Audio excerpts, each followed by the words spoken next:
Welcome to the It's Time podcast with your host, Professor Dale Feinauer, from the University of Wisconsin-Oshkosh College of Business Graduate Programs.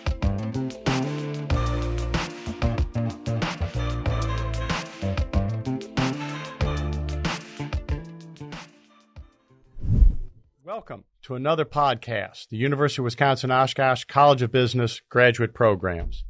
Today is another one of those days where you got me for the podcast. This is going to be Dale riffing on, talking about today what we're going to talk about. Today, what hopefully will light that fire a little bit more for your leadership skills is the question of emotional intelligence, and we're going to drop back behind that and first talk about types of intelligence.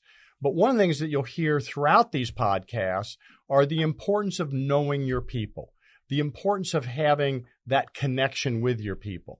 And that's really emotional intelligence. So today we're going to try and pull that apart, dissect that. What are the pieces of emotional intelligence? What does that mean? How does one grow their emotional intelligence? Is that even a possibility? So we'll be thinking about that.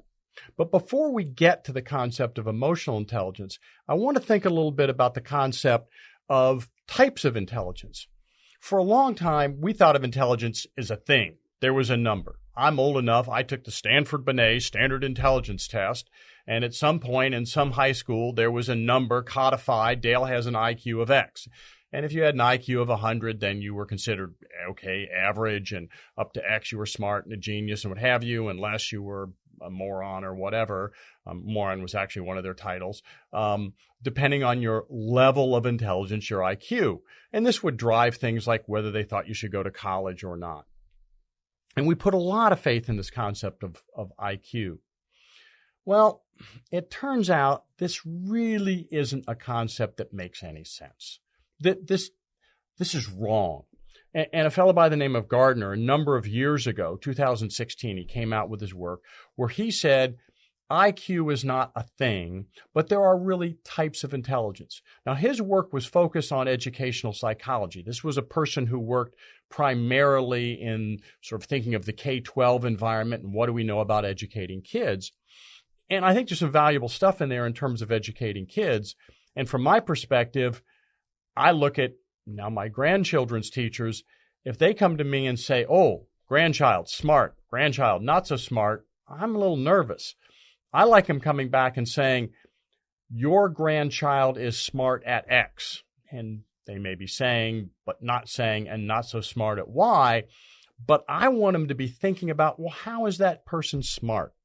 So let's unpack this a little bit. What do we mean by types of intelligence? The concept is, and test this on yourself, that there are some things that you would say, yeah, I'm pretty good at that. I tend to learn that stuff pretty quickly. And there's other stuff that you go, nope, I don't tend to learn that stuff. You could think of it as subjects in school. Are there some subjects in school that you were just really good at and some subjects that you weren't? I can easily identify, I could keep going with this list, things I'm not good at. I cannot spell to save my life. Farm is with an F, pharmacy is with a PH. Why is that? I have no clue. I never will have any clue. It's a stupid language. That's just dumb. I'm never going to be any good at spelling. Now, I remember as a kid studying for spelling words, and my father, trying to be helpful, he was a great father, said, well, Dale, just shut your eyes and write the word on the blackboard of your mind. And I'm sure for my dad that worked. He was a very good speller, and it either looked right or it looked wrong in his mind. And this was well before spell check, and now what I would have told my father is, I can write it there, but there's no spell check. What I said is, I can write it there, Dad, but it's misspelled there too. I'm not good at identifying that's a misspelled or a correctly spelled word. I have no sense of direction. North, south, east, and west. You ask me to point north, I've got about a 1 in 4 shot. I have no clue. I'm terrible at direction. What we now call body kinesthetics. How coordinated are you? I am not well coordinated. I did not play any team sports because I was poorly coordinated. I wasn't good at any of that. kind of ironic. I'm now a bit of a gym rat. I spend a lot of time at the Y, but let's be honest about what you do there, Dale.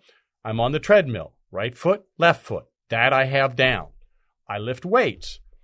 I'm usually lifting weights with one of my sons, and most of my sons have really made a study of this, and their body kinesthetics are way better than mine. It's a low bar, but way better than mine. So they're always telling me, Dale, elbows in, elbows out, do this, do that.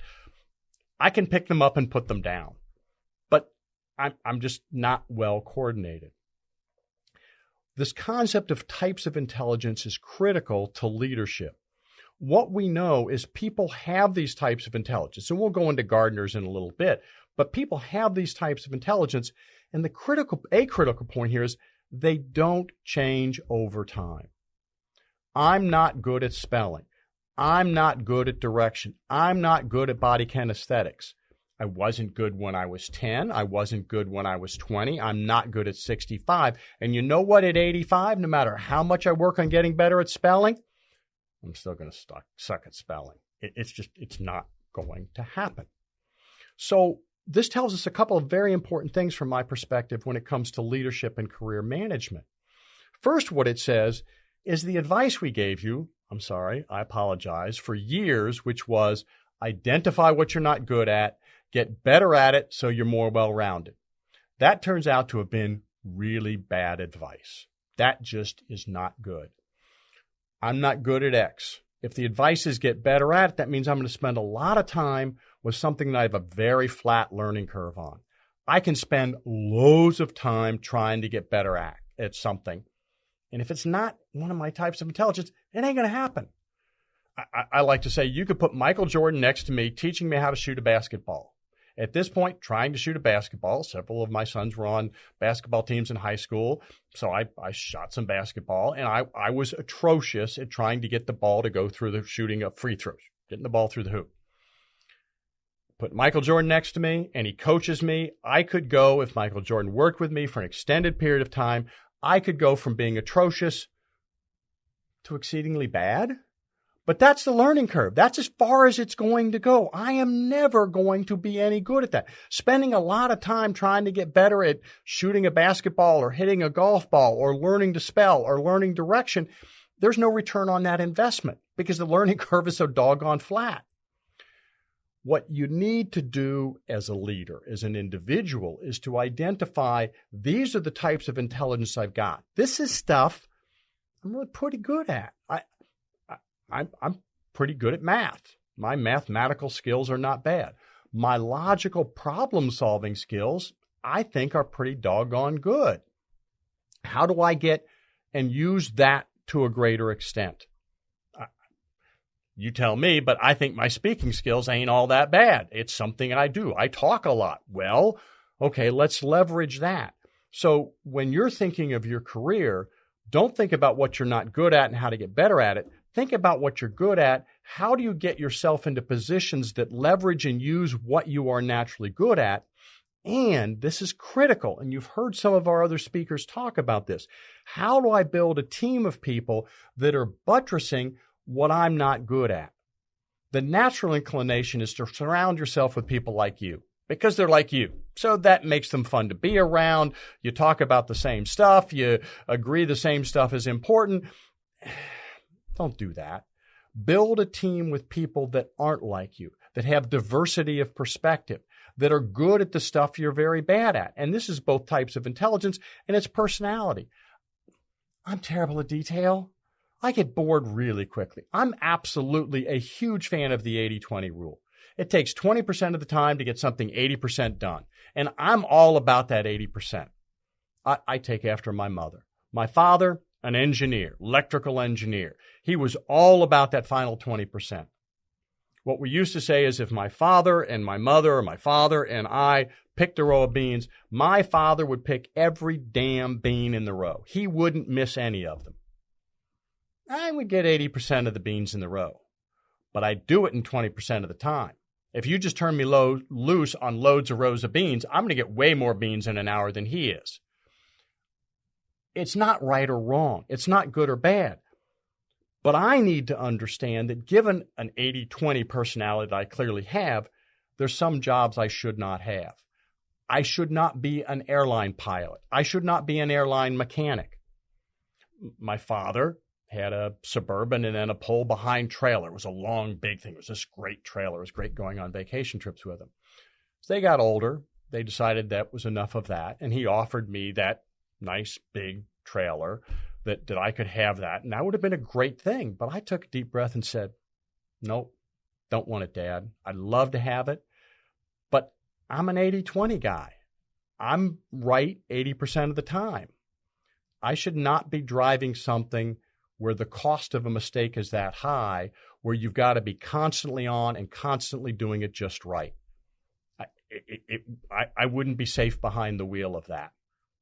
And so, no, I know that that's not in my wheelhouse. There are jobs I shouldn't have. There's things I shouldn't do. I need to surround myself with some people that are all about the final 20%, that get it right, that nail it down, because they're going to help me be stronger. They're going to help the organization be better. They're going to complement my skill set, my temperament and personality with a temperament, personality, set of skills that are different. Now, if we think about Gardner's types of intelligence, I don't know that his types are right. I want to run through what he said because I think it's interesting, and I don't disagree with these, but I don't know that we have a good concept yet of really what are all the types of intelligence. I think I think you can identify for yourself, this is stuff I'm good at, this is stuff I'm not. And we'll talk a little bit more about knowing and not knowing in a minute. Visual spatial relationships. Are you good at looking at pictures, is thinking about pictures, interpreting graphs and charts? Some people are really good at that, some not so much. Are you a linguistic person? Are you a verbal person? Are you good at writing? Are you good at spoken language? Now, I personally would split that. Some of us are really good at writing. Some of us are really good at speaking. You may be good at A, not so good at B, but he put the two together. Logical, math, problem-solving skills. Are you good at that? Are you good at body kinesthetics? Are you good at music? Are you good at art? Are you good at the creative side, if you will? Later on, he added naturalistic. Are you good at understanding nature, putting a focus on nature, liking those things?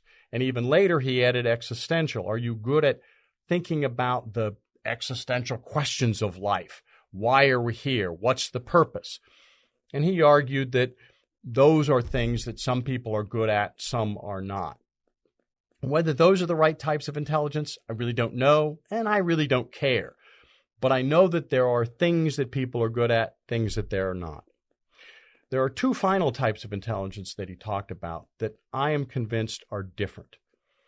Interpersonal skills and intrapersonal skills. How good are you at knowing yourself? We're going to talk more about this. And how good are you at interacting with others?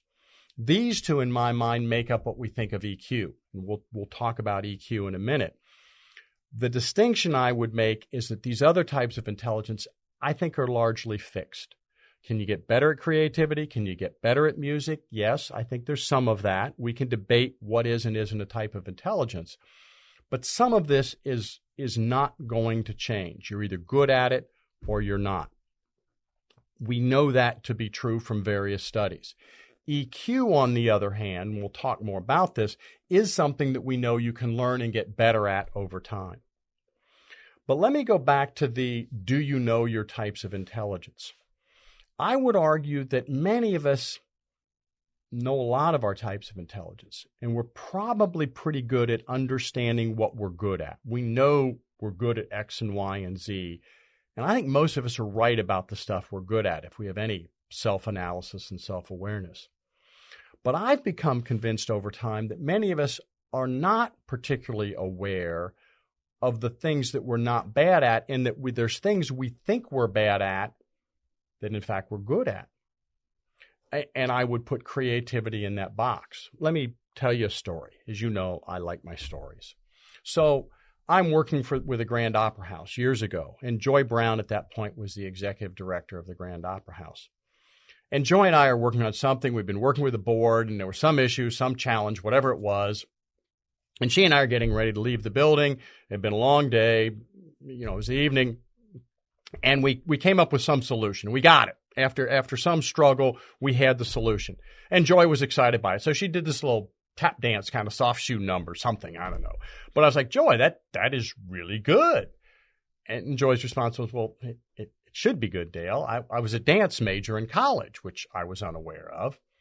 And I shared with Joy my perception at the time, which was I'm really impressed and jealous may not be quite the right word, but in awe of people who are good at any of the performing arts, that have musical ability, that can dance, that can sing, that can paint, any of that. But particularly the performing arts, I can't do any of that. And Joy looked at me and said, Dale, what are you talking about? I've watched you do presentations. You are a performance artist. I was like, This was a 180-degree mind shift for me. I had never thought of giving a lecture, having a class discussion as performance. No. That's just talking in front of a group. Well, Joy characterized it as a performance art, which caused me to drop back and think, well, maybe I am good at some of that. The other thing that it did is it caused me to think a little bit more about my lecturing. So you then start thinking about lecturing as a performance art.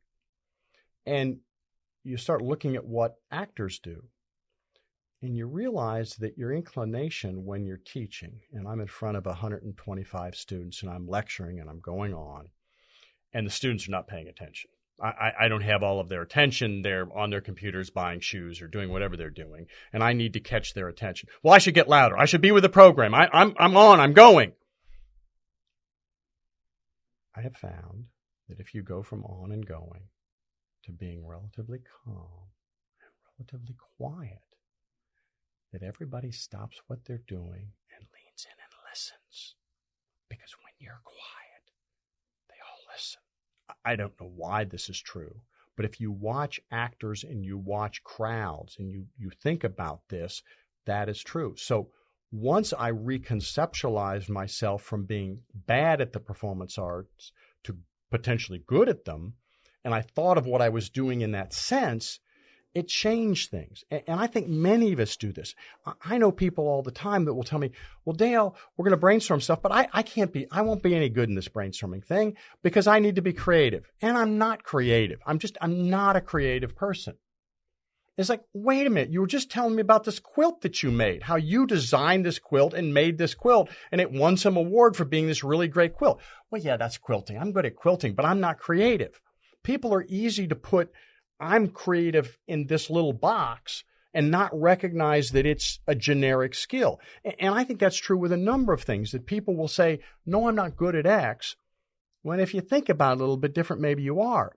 So I would encourage you, to the extent that you think, hey, I'm not good at X.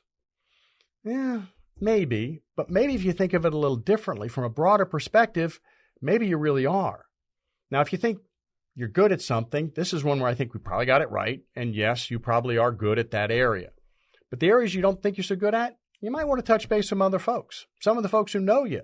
What do you think? Do you think I have any skills that are creative, that are musical, that are et cetera? I think that can be a good question to ask. Now, as I said, these types of intelligence don't change over time. If you are not good at direction, spelling, what have you, you will, in my mind, never be particularly good at it. And it's not a worthwhile investment to try and get better at it. However, I don't think emotional intelligence is that way. I think emotional intelligence is different. It is a learnable skill.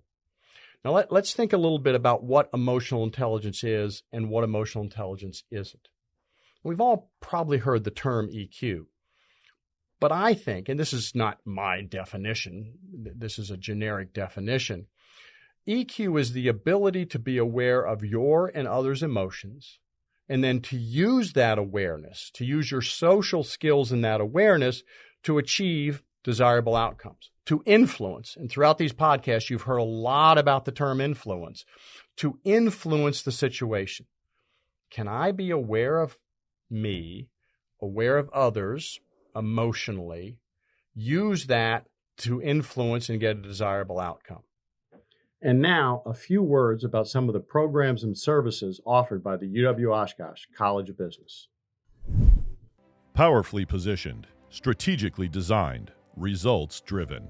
That's what sets the University of Wisconsin-Oshkosh Master of Business Administration program apart in Northeast Wisconsin. Our MBA professional program offers flexible course options to meet the needs of working professionals seeking career advancement. Take the courses 100% online, in person during the evenings in Appleton or Oshkosh, or a combination of both, and earn your MBA in as little as 2 years. No GRE or GMAT required. It's time to achieve more with a graduate degree from UW-Oshkosh. Visit uwo.sh/MBA to learn more. That's uwo.sh/MBA. Visit today. That is, in my mind, what EQ is. It's not being nice. Some people think of EQ as being nice. It's the person who's always friendly, and they're happy and they're friendly and they're saying nice things to people, and people enjoy their company and maybe they're witty. Well, yeah, there's some of that, but sometimes using your EQ means you have to have a hard conversation. You have to have a difficult, challenging conversation with someone. But you can find a way to do it to influence the outcome and get a good outcome out of the situation. That's EQ. It's not always about being nice. It's not always about sharing your emotional state. Some people think EQ is, okay, yeah, this is a person who's always willing to talk about they're happy, they're sad, they're whatever. No, EQ isn't necessarily that. Being aware of it is useful, but that's not what EQ is. Now, what else do we know about EQ? We know that on average, women have higher IQ than men. We've been studying this for years. People do research on this sort of thing. On average, you give 100 women an EQ test, you give 100 men an EQ test. On average, women will score higher than men. Now, we got to be careful about this. First of all, we can have a fascinating discussion about why that is true. We could go back to evolutionary psychology, which you know I'm a fan of, talked about before, E.O. Wilson's work. Is there a reason why women need to be better at emotional intelligence as a survival skill to pass on their genes because they're the nurturing parent, the mothering person in the role, because they're dealing with guys that are stupid and testosterone poisoned, and so they have to be good at the social skills of getting this big kind of bullheaded person to do what they want? I'm not going there. I guess I just did, but I'm not going there. Women, though, we know, do on average have higher EQ than men. However, two really important points. The variation within women and the variation within men is huge. So saying, I want to hire somebody with a high EQ, so I'm going to hire a female, would just be a very bad bet. Because there's lots of women with really low EQs, and there's lots of men, I would argue Dale is one, with a relatively high EQ.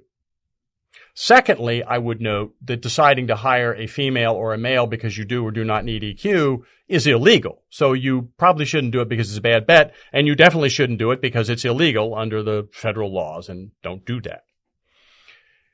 Interestingly, IQ has increased over the last 100 years. Best guess is it's probably up about 25 points. Now, why is an interesting question. There's a nature-nurture in here. Is this because kids are getting better nutrition, better diet, so their brains are developing better? Is it because, parents are playing Beethoven to their kids when they're in the womb because they're doing all kinds of things to nurture and interact and stimulate children so their brains are going? They're introduced to foreign languages. There are all kinds of... We don't know. At least I don't know. I don't study that literature a lot, but my perception is we don't really know the answer to that question. If somebody out there does, let us know. However, EQ is different. EQ in the United States has not increased 25 points in the last 100 years. First of all, we haven't been measuring it for that long because we haven't been aware of this as a thing for nearly the last 100 years. But if we go back to the work of Gardner when we started thinking about EQ, we started thinking about this, And we started measuring EQ, which was a thing even before Gardner. And so you go back to the 60s and 70s and you measured EQ then, and we're measuring EQ today. It's a pretty strong correlation between time and average EQ in the United States. And folks, it ain't good. EQ in the United States, I do not know internationally, but EQ in the United States has been down significantly over time. We are getting, from an emotional intelligence perspective, stupider and stupider. Young folks, you know I'm a fan. We'll talk about generational differences. I don't believe that there are huge generational differences. I'm not a fan of the younger generation doesn't have a work ethic, and that's all nonsense. I do believe that the current generation of young people, the current 20-year-olds, are the most EQ stupid that we've had in the United States since we've been measuring EQ. I think we know that. I think there's empirical data that says that's true. However, I don't think we know why. Now, there's a lot of reasons to guess why EQ is down in the United States. And the biggest reason that people identify is right here. And just looking around this room, at least one of the 4 people in this room doing this podcast recording is currently on his phone doing something. He's not even hearing what I'm saying because he's so busy focused on his phone. People, which is fine. There's no reason to listen to me. We do that. We're out at lunch and we don't talk to the person who's across the table from us. We're doing this and we're doing things. But we look at our phones. We send a text message. Oh, this person's happy. I see the smiley face emoticon. I'm not looking at somebody's face and trying to read their reaction. What are they thinking? Are they bored? Are they happy? Are they interested, etc.? Maybe that's it. I don't know. I've heard loads of explanations for why EQ is going down. We're doing less interacting directly. We're doing more stuff by internet, etc. I don't know. But I am convinced that EQ is declining. I am also convinced that EQ is an increasingly important skill. There is no doubt in my mind that from an employment company perspective, quality of work, of non-work life, we'll talk about briefly in a minute. But from a work perspective, EQ is more important now than it ever was before. If you think about the good old days, which were not so good, we'll talk about that in another podcast, back when the vast majority of the U.S. population that was working outside the home, they were, putting left front tires on Chevys. They were working in the assembly lines. They were doing that sort of manual labor. You didn't need much EQ. You didn't have to understand the tire to tighten the lug nuts on it. But in the world we're in today, I'm convinced EQ is way more important. First of all, so much of our economy has moved to the service economy. So we're interacting with people. If you're in the service business, you're in education, you're in healthcare, you're in transportation, you're in retail, you're in food service, you're interacting with people. And your ability to interact with customers and to make those interactions positive, to make those feel good from a customer perspective is impacted by your EQ, and way more jobs require that. Even entry-level jobs require that. I think we've all been in scenarios where we looked at someone even at an entry-level, Walmart, fast food, working as a clerk, working as a stock person, who was interacting with a customer and went, ooh, that was kind of scary. That clearly was not something that company would have wanted the person to do. That showed a lack of respect, of dignity, of understanding of the other person's perspective. There was no empathy there. We've also seen people that are just absolutely amazing at that. Those people are highly valued because they make the customer service side happen. Even in the manufacturing side, we're more customer service than we used to be. Because increasingly, it's not just this physical thing that we're selling you. Yeah, we can sell you this phone, we can sell you these glasses, we can sell you this pen. But a lot of people sell pens. What separates Oshkosh's 4Imprint, which is doing such an amazing job? They're not amazing because they sell pens that are better than everybody else's pens. I'm not saying foreign pens are not wonderful, but that's not what separates them. It's their people's ability to connect with the customers. That's what makes them better. So even if it's a manufacturing environment, you're selling a product, there's a lot of people interaction to it. So I'm convinced from that perspective, it's important. More importantly, though, from our perspective and our podcast, leadership. When we talk about what makes a great leader, and I've asked people in these podcasts, you'll keep hearing me ask people in these podcasts, when you're looking for someone to be promoted into a leadership role, what are you looking for? All of them at some level have said EQ. I'm looking for someone who understands people. I'm looking for someone who's a good listener. I'm looking for someone who knows how to influence people. That's all EQ. The ability to do those things is EQ. In business, as we're looking to who to promote, it's the people skills. Interestingly, Don Heath, who teaches in our information systems area, IT area at the University and the College of Business, and who teaches in our executive MBA program, I've heard him say as he's teaching that it's interesting that in an increasing number of organizations, the top IT person, the top information technology person, isn't somebody who's basically a technology person. In many cases, it's sort of this generic MBA.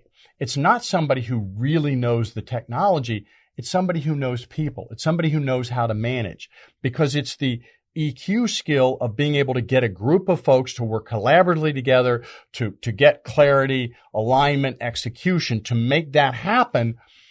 That's what we're looking for as we're promoting leaders.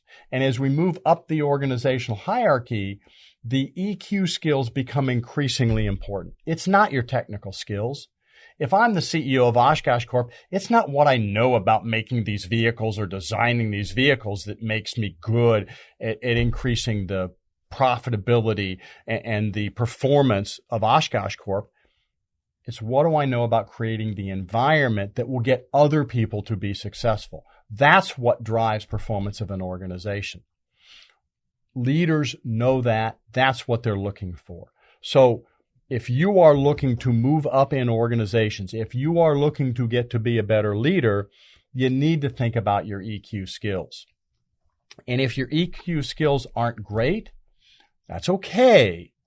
You can learn and get better at EQ. It is not like the other types of intelligence. There is no doubt in my mind that EQ is something that can be learned if you put your mind to it and you try.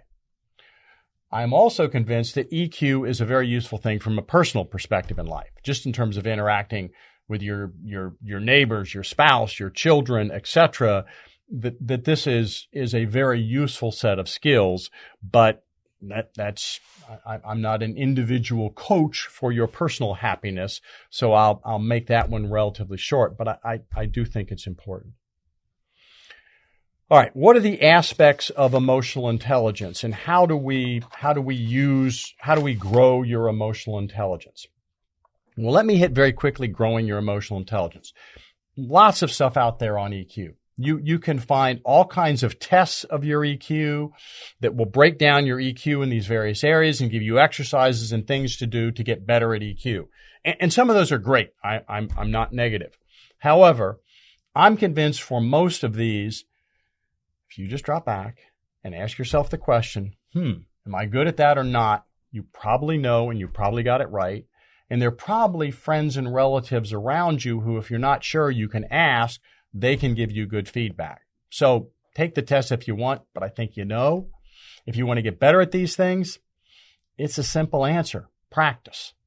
Look at them, think about them, and spend time working on them. Just being aware of them is, in my mind, the best way to get better at these things.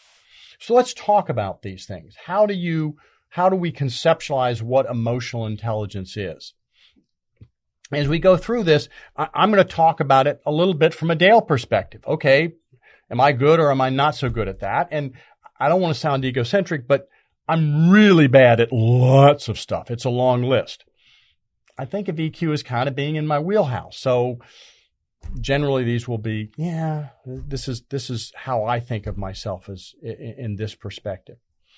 But first, there are three things that you need to be aware of that are really very internal. It's that internal stuff in terms of Gardner's types of intelligence, your internal intelligence, if you will. First of all, how aware are you of your emotional state? How are you aware at this moment, listening to this podcast, what's your current emotional state right now? Are you bored because I'm boring? Are you annoyed because I've said something that's aggravating you? Are you intrigued? What is your emotional state at this moment? Most of us, our emotional state's sort of a stable thing most of the time. So it's really interesting to ask this question, not just sort of now or randomly, but ask the question about your emotional state when you are in various situations. So I'm getting ready to go into a meeting. I know this is a meeting where there's going to be a debate about whether we go direction A or B, and I care a lot about this. Am I walking in defensive? Am I walking in nervous? Am I walking in apprehensive? You're going to have your annual performance review with your immediate supervisor. What's your emotional state walking in? How aware are you of your emotional state? How accurately can you assess, this is my emotional state at this moment? Some of us pretty doggone good at this. Some of us, we struggle. Let me give you an example of where I got it wrong. I had a son, Jacob, who was in the Peace Corps. For 2 years, lived in a mud hut in Ghana, lived with the natives there, did some fascinating work, some amazing work from my highly biased perspective, and I didn't see him nearly enough. I was fortunate enough to go to Ghana twice and spend time with him, and I saw him once other than that when one of his siblings got married, but I only saw him 3 times in 2 years. From my perspective, this is not nearly enough.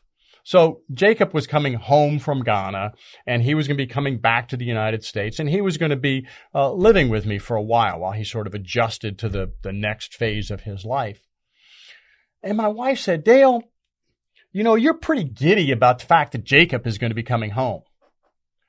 And I was like, let me straighten you out right now on this question.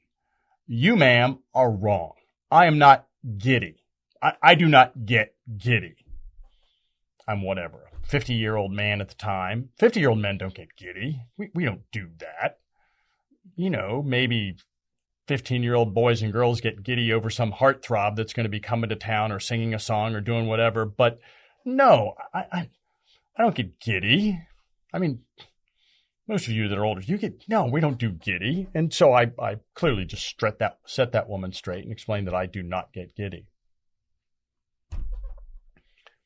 Then I went off and thought for a little bit, and hopefully having some level of self-awareness, took a deep breath and went back and said, yeah, I'm giddy. You're right. I'm very excited about this young man coming home, and it's probably crossed the line from excited or pleased or something else that I would have liked to describe with to, no, giddy is probably an accurate description. So I think all of us sometimes get our emotional intelligence right, but I think all of us sometimes get our emotional state, our self-awareness of our emotional state wrong. Really important. Know your emotional state. Challenge yourself. When you're getting ready to walk into a meeting, you're walking into something that you know has some emotional loading. On the home front, you know you're going to have a discussion with a child, with a sibling, with a neighbor, with a spouse, with a whoever that has some possible angst associated with it. What's your emotional state? You're getting up Christmas morning and going down and going to have Christmas with the kids or the grandkids or whatever. What's your emotional state? Are you excited for Christmas? Do you just wish the whole thing would be over? What is your emotional state? So identify that. Number 2. Self-regulation. This is absolutely critical. Not only do you need to be aware of your emotional state, but can you control your emotional state? One of the things I see people doing in organizations, and I've experienced people doing this in organizations that I find very frustrating, is they will walk in and say, hey, I just want to let everybody know I had a bad night last night. I fought with my significant other. I didn't sleep well. X, Y, and Z has happened. So I'm in a bad mood, and I've now put you all on warning. I'm in a bad mood.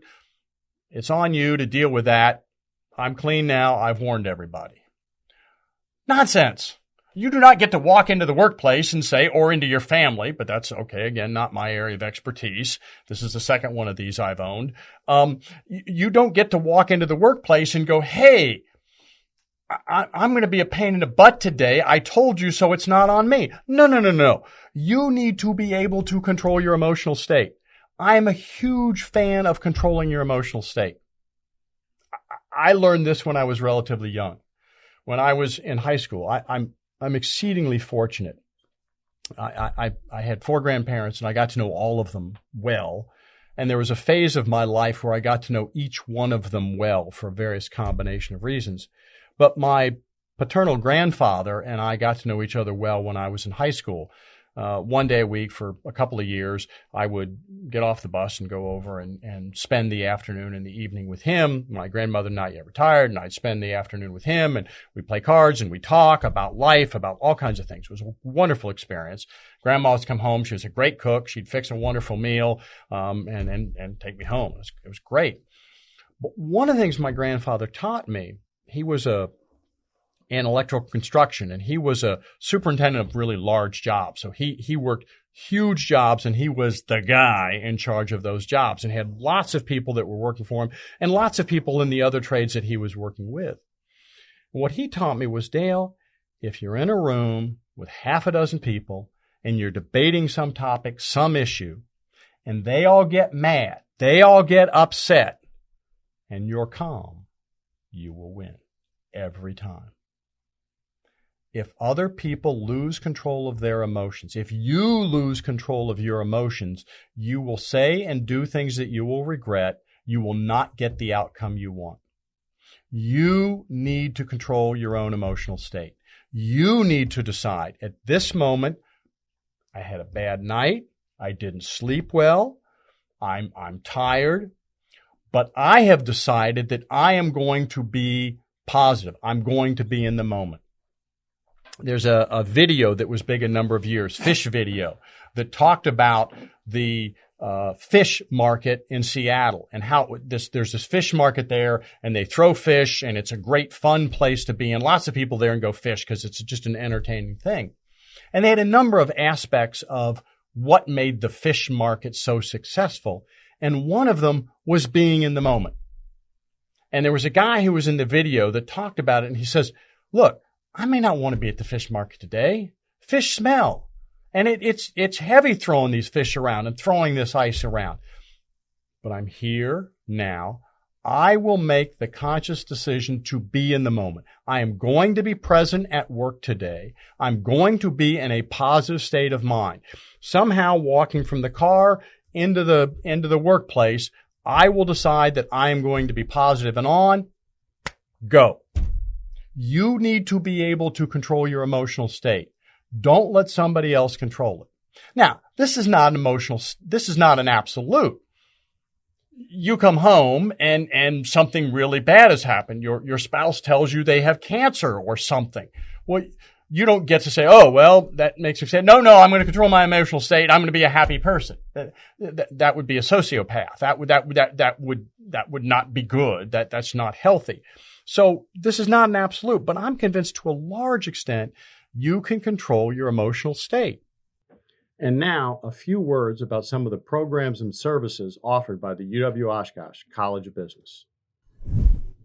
The Cybersecurity Center of Excellence at the University of Wisconsin-Oshkosh is focused on solving tomorrow's problems today. Corporations and other businesses in Northeast Wisconsin can utilize the center for threat analysis, incident response assistance, cybersecurity awareness and training programs, and professional development for technical and other staff. Learn more about the University of Wisconsin-Oshkosh Cybersecurity Center of Excellence at uwo.sh/cybersecurity. That's uwo.sh/cybersecurity. I teach. I love to teach. I love being in the classroom. It is my recharging of my batteries as being in the classroom. It's to a large extent my source of energy and jazz, and I thoroughly enjoy it. But there are times that I'm walking into an 8 o'clock class. I love morning classes. I'm a morning guy. and I'm walking into the 8 o'clock class, and particularly if it's a large lecture environment. So this is 150 students in the room, something like that. And you got to bring energy. If you're not on with 150 students, 8 o'clock in the morning, it's dead and it ain't going to work. So you got to bring energy. You got to be jazzed. You got to be walking in there fired up. And I usually am, because I just am. But how do you make sure? How do you make it happen? Well, for one thing, those of you out there who have had Dale Finer in class know this little part of the story. I wear my academic robes to class. I wear my robes to class every day.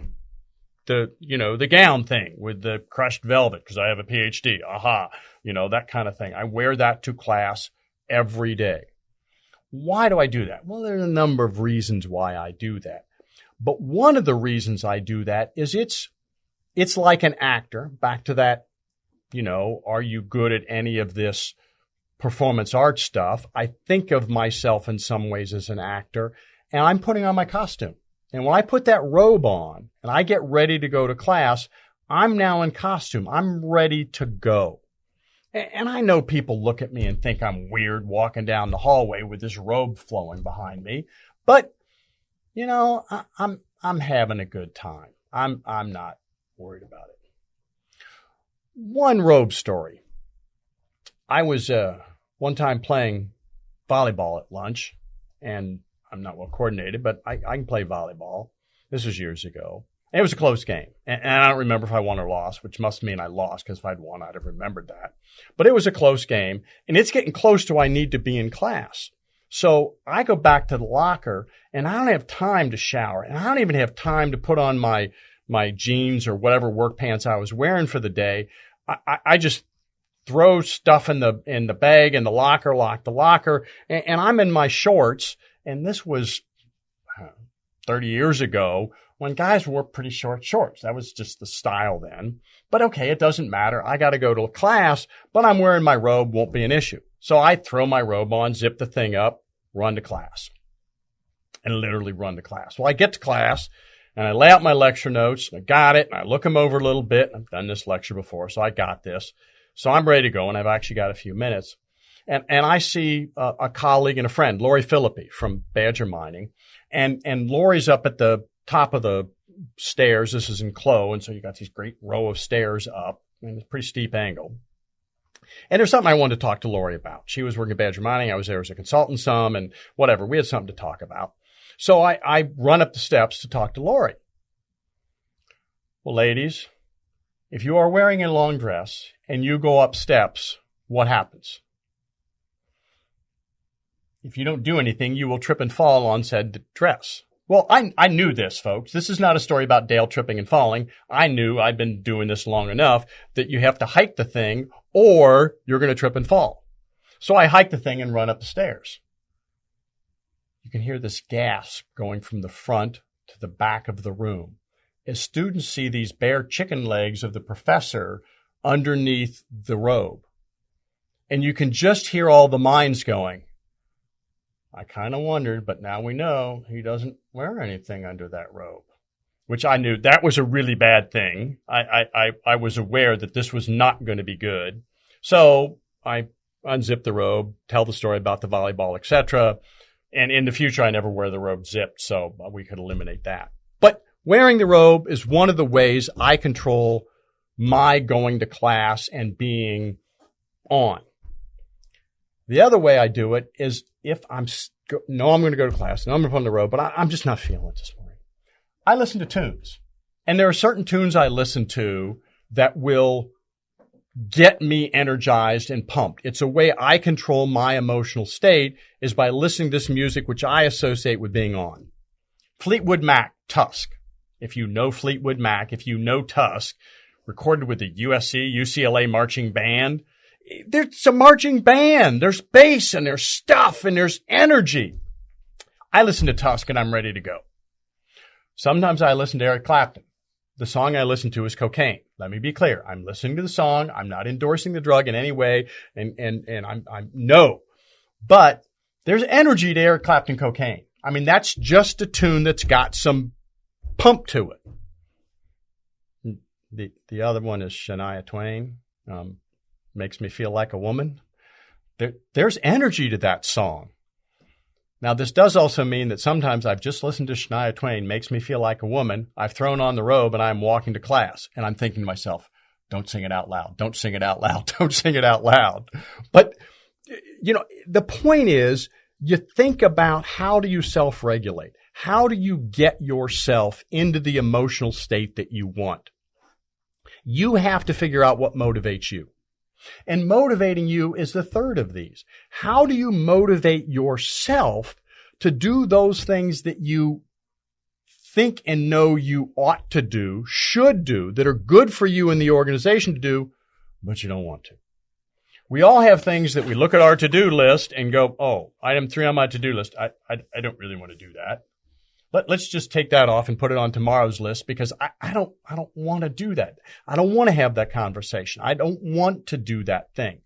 And we all in life, whether it's forcing yourself to go to the gym or whatever, there are things that you know you ought to do that are good for you that you don't really want to do. How good are you at understanding yourself, being self-aware, self-regulating enough to motivate yourself to do those things that you don't really want to do? This morning, I didn't really want to go to the gym. For some reason, I wasn't feeling it today. But I have found ways to motivate myself to go to the gym. One of the ways I motivated myself to go to the gym today is I was meeting son Joe at the gym. So if I didn't go to the gym today, I was going to have to text Joe and say, Joe, I'm being a weenie and not going to the gym. Well, you don't want to text your son and say you're being a weenie and not going to the gym. How do you motivate yourself to do those things that you may not be particularly desiring to do, but you know it's good for you to do? A critical part of emotional intelligence. If you can do these 3 things with yourself, be aware of your emotional state, regulate your emotional state, and motivate yourself to do things you don't want to do, you're well on the way to having a high EQ. All 3 of these things, if you want to get better at them, practice. Ask yourself the question, what is my emotional state from time to time during the day? Practice saying, my emotional state is X. I'm apprehensive and nervous. I want to be calm. Personally, I meditate. I'm not saying you need to meditate, but I do transcendental meditation. And if I'm knowing that I'm feeling a little tense, I know that if I take 20 minutes, get my mantra, meditate for 20 minutes, I'm going to be much calmer walking into that meeting. How do you regulate your emotional state? Practice doing that. How do you motivate yourself to do things you don't want to do? When does your motivation work? When does it not? How do you learn from that? Figure out how to make these 3 things happen well on your way to emotional intelligence. Now, the other 2 are more external. One is empathy. How good are you at understanding the emotional states of others? And they test this where they take a bunch of pictures of people with various faces and looks and body languages, and they'll take that picture and show it to 100 people and say, okay, what is this person? And 95% of people say that person is sad or happy or angry or what have you. Okay, great, fine. That's the correct answer. And then they'll flash that picture in front of somebody just for parts of a second. And how good are you with just a quick look at that person at going, that person's sad, that person's happy? Do you tend to get that right? And some people are amazingly good at that. They're very good at identifying the emotional states of others. Again, it sounds like I'm bragging, but empathy is my superpower.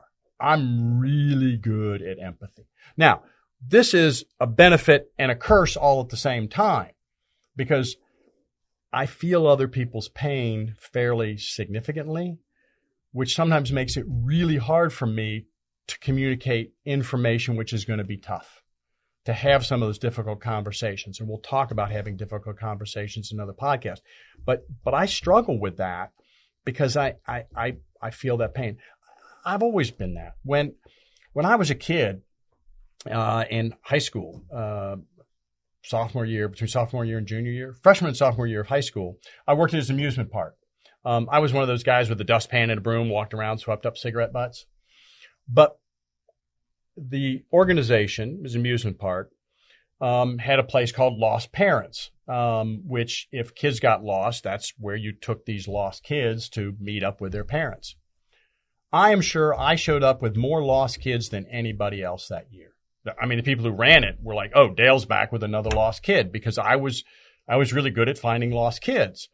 Well, I have empathy. So it's easy for me to look at a kid's face and go, oh, that doesn't look right. That kid, that's not the look you're supposed to have in an amusement park on that kid. So I go talk, fine. Yeah, kids lost, etc. Now, let me digress a little bit on amusement park and kids. I used to often take the kids' rides area of the park, was often the area I was cleaning. It amazed me how often I saw families fighting at the damn amusement park because the parents wanted to tell the kids which ride they were going to go on next. You're taking the children there to have a good time. Let them go on whatever damn ride they want. Do not micromanage your kids' fun when you're having them out for a day, which is nothing but fun. But anyway, have fun at the amusement park. Let the kids do what they want. Not the dangerous stuff, but let them ride whatever rides they want. But empathy. How good are you at identifying the emotional state of others? How quickly can you see other people's emotions? How often do you get it right? How often do you get it wrong? And I think we all know people that are really, really good at empathy. They're just very empathetic people. They know the emotional state. They can read it. They can see it in the conversation. They know, oh, okay, I'm starting to step in it because they're starting to get angry. This is working. This is not working in it, that sort of thing. Second, is the question of how good are you at using all of this, all of the internal empathy. How good are your social skills? How good are your listening skills? How good are your conflict management skills? How good are, we've talked about this throughout the podcast, how good are your influencing skills to drive a particular outcome? Can you wrap all of this stuff up and get an outcome that you're after? If you can do that, if you can drive the outcome that you're after, that ultimately is an indication of EQ. In an organization, the ability to do that, the ability to listen, to identify, to understand the people aspects of the problem. Because of the people aspects of the problem. This person's not working well with this person. It's because of this. It's because of that. I understand. I got the dynamics. Okay. Let's get them all in a room. Let's get them talking. How do we get them talking? How do we get them to communicate with each other? How do we get them to figure out how to build better relationships? If you can figure out how to do that, if you can figure out how to get the group moving forward collaboratively, if you can get that clarity, that alignment, that execution, if you can make all of that happen, that's social skills. And that is EQ, and that is an amazingly valuable thing. I'm a huge fan of this. Now, let me drop back. I was also in an organization where we did EQ tests of a bunch of the folks that were in management to see who was good at EQ and who wasn't, and what we ought to do about that in terms of helping them get better at their EQ. One individual walked up to me and turned in his test and said, Dale, I did terrible on this test. He said, I know the right answer. I know exactly what I needed to circle for every one of these questions, so I would come back with a very high EQ. But I didn't do that. I circled all the answers that are really what I would want to do and how I would react. And you know what, Dale? I don't want to be a manager anymore. This test has convinced me I'm an engineer. I like being an engineer. He worked with metal a lot. I like metal. Metal does what metal does. You bend it, it bends. If you bend it too much, it breaks. It has certain qualities, and it does. You don't have to ask it. You don't have to be nice to it. You don't have to be polite. You don't have to be empathetic. Engineering principles are engineering principles. I don't want to lead engineers anymore. I realize why I'm not a happy camper right now, because I'm trying to do EQ when I don't want to. I thought that was an amazing self-awareness. I thought that was an amazing result from that test. And it helped this individual say, okay, I'm going to go back and be a much better engineer. I'm going to focus on being a great technical engineer, and I'm not going to go into management because it's not what I want to do. And it's not going to make me happy. And in the end result, probably wouldn't have been particularly great at it. So EQ isn't for everybody. If you're not good at it, that's okay. If you don't want to be particularly great at it, that's okay. But then think about what are the jobs you ought to be in. Don't put yourself in a job that requires a lot of EQ and then be miserable because you're not good at it, miserable because you're always dealing with these people with problems. And if you find that all annoying, then that probably isn't what you want to be doing. Final point with regard to EQ from a workplace, but to some extent a life perspective, is there are some ethical issues in my mind associated with EQ. Your ability to drive outcomes that you want, it is a good thing, but it can be a bad thing. It can be misused. We know that sociopaths as a group tend to have high EQ, which I find absolutely fascinating. Sociopaths as a group have an high EQ. I don't know why. I don't know enough about psychology to figure out why that occurs, but it's true.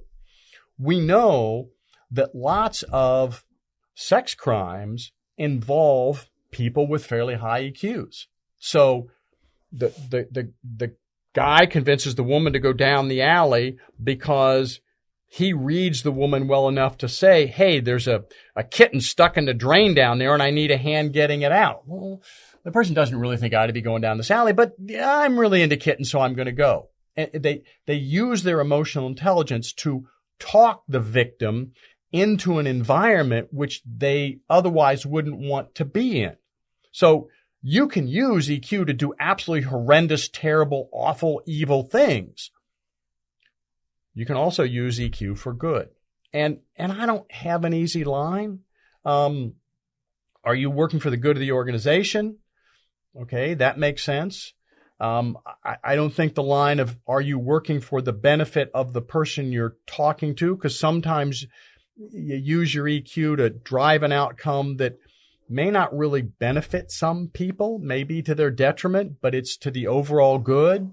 And if you're a utilitarian who believes in the greatest good for the greatest number, maybe you think that's okay. I don't have an answer, but I do think it's really important if you perceive yourself as having a high EQ to drop back and ask some really good questions about how am I using this? And is this a skill? Is this a superpower which I'm using in a positive way or using in a negative way? So to summarize all this, types of intelligence, there are a bunch of types. I don't know what they are, but I bet you know what you're good at and you think you know what you're bad at, and you're probably right a bunch on the what you're good at. Ask others about what you're not good at. Think about getting jobs which are going to use the skills that you have, the types of intelligence you need.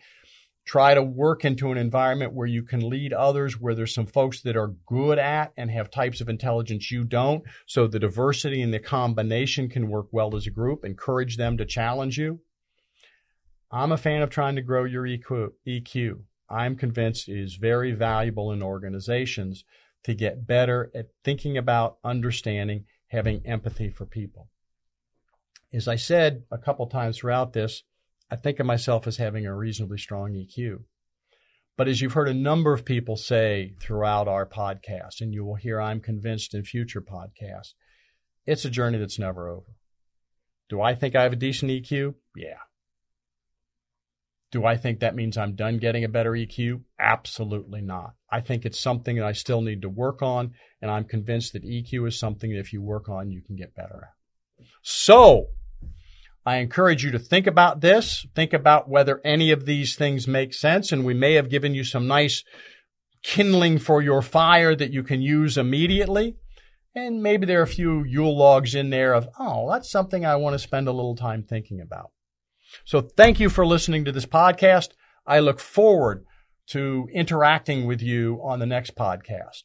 And I would make a request. If you've listened to a number of our podcasts and now you got some questions, you think, here's a topic I'd like them to talk about. This is a question I'd like Dale, or I'd like his guests. I don't care what Dale thinks, but I'd like some of his guests to pontificate on and answer and think about this question. Let us know those things. You can email them to me at the university. My email address is in loads of places, but it's fairly simple. It's Feinauer, F-E-I-N-A-U-E-R, at uwosh.edu, Feinauer at uwosh.edu. If you've got thoughts and ideas for these podcasts, you've got questions you'd like us to address, we'd love to hear from them. We'd love to hear from you. Thank you very much. Have a wonderful day.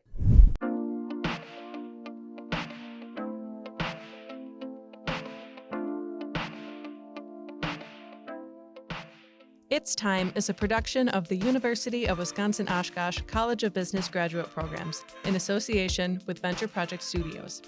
Executive producer, Aaron J. Armstrong. Host, Professor Dale Feinauer.